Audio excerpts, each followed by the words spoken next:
everyone has a past, including you and me.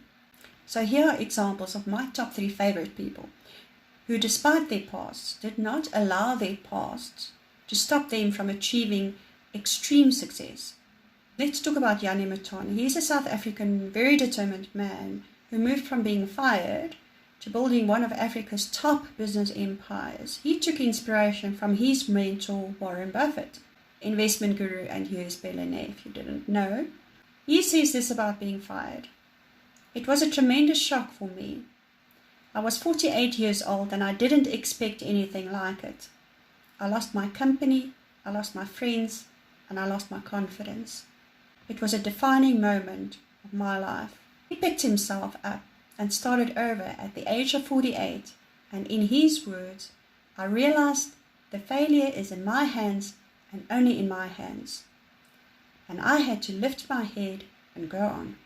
So the second person I want to talk about is Linda Weinman, and I'm not sure how to pronounce her surname, but she is a self-made billionaire and founder of lynda.com, which was bought over by LinkedIn a number of years ago. She originally started her first business with a loan that she made from her grandfather. She lost every cent 4 years later when her business failed. She started over again and learned not to take no for an answer.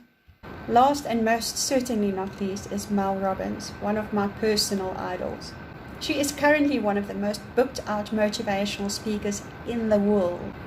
But it wasn't always like this. She hit rock bottom about 15 years ago and nearly lost everything in her life. Her anxiety had gotten so bad that she could barely drag herself out of her bed in the mornings, which is, by the way, when she came up with the 5-second rule.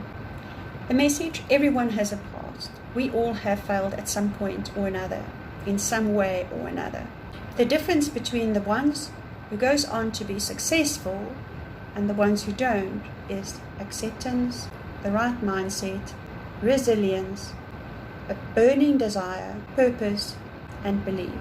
That is what you're going to be focusing on. Instead of comparing yourself to others, you will be setting yourself up to achieve success.